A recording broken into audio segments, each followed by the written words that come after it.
degree November 3rd day. We don't get a lot of these up here. I keep saying it, but we've been getting a good stretch of good weather. So I've been doing a lot of filming. Anyway, today we're going to talk about... Oh boy. Alright, we good. Fuck. We need reserve. There we go.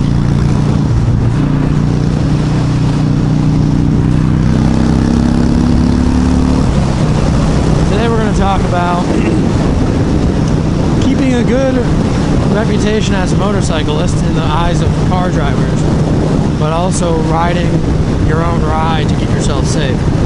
So I'm a firm believer that, and I would argue I ride too aggressively on camera, or off camera for that matter, but I think, I truly feel that a certain level of aggressiveness is absolutely warranted as a motorcyclist to keep yourself safe. I think it can absolutely benefit you to be a little more aggressive than you would be in a car. Because a bike is so much smaller and harder to see, you want to be moving through traffic. The reason I get in the fast lane every single day here is because I always want to constantly be moving and never getting passed by a huge differential of speed, by cars, right? I want to be in control of my future and where I stand on the road. And I think it allows me to be safer. That being said, I need to be hyper aware of my surroundings as a result. So it puts a lot of the burden on you if you're going to break the speed limit and, ride a little bit faster than the flow of traffic. So it's just something to consider. But I do think it overall helps with safety. However, you need to do it in such a way, or should do it in such a way, that you're not ticking people in cars off. Because people in cars don't understand how motorcycles work, and they don't understand how going faster could actually be safer, and how making maybe like what seems like cutting somebody off or a close move could actually be putting you in a more favorable position safety-wise. If I dodge out in front of a car a little bit, and then I get into open traffic, or out of traffic and in open air, I can put me in I can average out my time of safety away from cars much greater than if I'm stuck in a little pack and there's a bunch of clearing in front of me. So there's times where speed is your friend on a bike. A lot of times where it is. And if somebody in a car is not going to necessarily understand that, I don't expect them to. So what can you do to kind of mitigate their impression of you and also do what you need to do?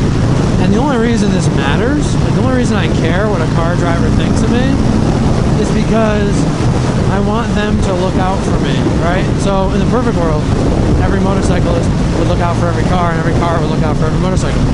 That's never going to happen, but that would be the perfect world, right? So what can I do to give car drivers a favorable impression of me as a rider, while also keeping myself safe and doing what I need to do for both of our safeties, and especially mine? Well, number one, anytime you're going to pass somebody, try to do it in the most legal and smoothest way possible. So like okay, I could lane split these two cars and then I'd be in an open part of traffic, right? But rather than lane split these two cars, which is a somewhat dangerous activity in and of itself and against the law here in New York, I'm going to not do that. I'm going to instead wait for that moment. I'm going to get in the slow lane right now, and now I'm going to gauge my speed such that I'm not in this guy's blind spot, but I'm also not near packs of cars. And then if I wanted to, I'd just kind of accelerate around him in the right-hand lane and pass him. I would also wait behind him if, potentially to give him a chance to go right. But unfortunately, a lot of people just won't even freaking turn. So like now, I'm just going to kind of speed up, do my thing, throw a blinker on, make my turn, and just let off the gas a little bit. Right, so I made my pass. I wasn't super aggressive about it. I didn't drop down 2 gears and floor it. Just be respectful about it, especially if you're on a louder bike like this. I mean, if I even just in top gear, if I really roll on it, it's pretty loud, noticeable by cars around you, and people can tell if you're riding like a jerk or not. So it's just a matter of trying to be respectful and get away from trailers full of loose wood. Good lord, that's a load right there, boys and girls, ladies and gentlemen. That's heavy too. That truck's squatting. Anyway, must be heavier than it looks. That freaking Sierra is like Carolina squatted. Anyway, so like right now, right? I mean, I'm going above the speed limit, but I'm relatively safe because I'm just moving through traffic. going slightly faster than the cars in the slow lane so that I'm never getting caught up in their blind spots. And I truly believe this is the safest way to ride.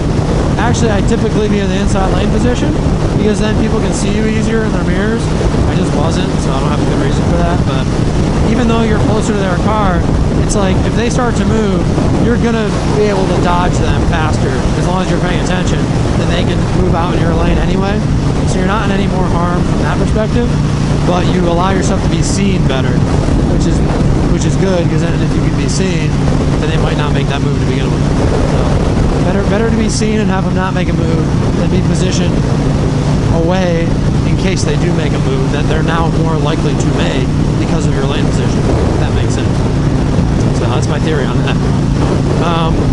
And yeah, I mean, it's just a matter of trying to find that blend of, like, I don't want to say spirited, but just mildly aggressive riding or above average speed riding with the right amount of lane changing and kind of care and concern for your own well-being while being respectful of the other people on the road. And guys, don't freaking dive bomb trailers. Like, this guy's got an oversized load, for example. I can't believe these examples are coming up for me perfectly on this video. This guy's got an oversized load, okay? It's a freaking screen house. Like, that thing must tow like a pile of dog poo-poo, even though it's not heavy. It's just weird wind catches it and all that kind of stuff, right? There's flags flapping on the trailer. Like, give the guy some freaking space, okay? Like, he's just trying to get home and you know, deliver his load and get home to his family. Like, he doesn't need you cutting in and out in front of him and riding right next to his oversized load, especially if it's like a 3-lane highway.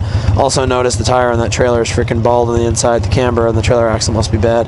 But anyway, you know, so just stuff like that. Like, try to consider the people around you and what they're driving and what their mental state might be and all that kind of stuff too, because you figure people, you know, aren't always 100%, right? People have problems. People have things going on in their lives, and you know, it's just nobody's perfect. So help your fellow man give you the riding experience you want.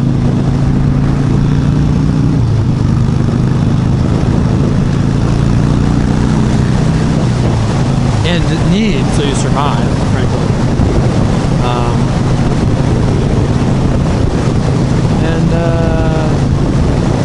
And then remember too, at the end of the day, all the same speed laws and everything else apply to you just as much as they apply to everybody else. So you need to consider that and you know, ride accordingly, because you know, you can still get pulled over, obviously, and especially if you're on a sport bike, but any bike really. I mean, you probably, I don't know, I would say police probably go out of their way to pull you over, in fact, potentially, just to kind of prove a point. I don't know, maybe that's not true. Anyway, you obviously can face the same repercussions, so keep that in mind. But now is a perfect example, right? I've got, I don't know if you probably can't see my mirrors, but there's some cars behind me, there's some cars way in front of me. But if I just live in this zone, short of somebody pulling out on one of these side roads or taking a left-hand turn in front of me, there's not, or an animal, of course, there's not much else to go around. There's not 4 or 5 cars around me texting and doing whatever. It's minimizing the risk, right? It's minimizing the amount of car to motorcycle interaction that I have. And that's the name of the game. Whatever you can do to minimize that is going to work in your favor for the long term. And you know, you owe it to yourself to try to do that. Keep yourself safe. Yeah, so, oh, another scenario. Okay, let me cover this. You've got things like, alright, like let's say you're stuck at a red light and there's a road coming in this side, right? Into the side of the road. Somebody's trying to make a right-hand turn. I'll usually in a car, I'll try to stop early and give them space to turn in and all that jazz. And use your judgment on a bike and still potentially do that. But just keep in mind, right, when you make an action that's not 100% in compliance with typical road expected behavior, you could put yourself in a scenario where a car driver who's not paying attention is going to hit you. So just be very mindful when you do that kind of stuff, because you don't want to put yourself in a position where they aren't expecting you to do an action and then you do it and then you wind up paying for it. So that's the only thing. That could be very problematic for you if you're not careful. Dude, letting her eat.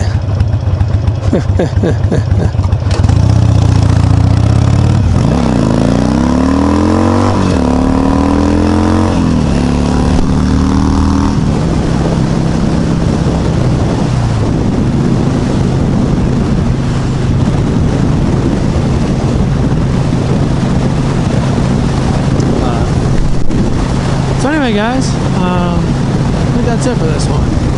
Stay safe out there. Have fun. Try to do it in a somewhat respectful manner. I actually purposefully accelerate hard in a place like that because it gives me some distance, right? Some distance from the cars behind you. Thanks for watching, guys. God bless America. See you in the next one. Bye.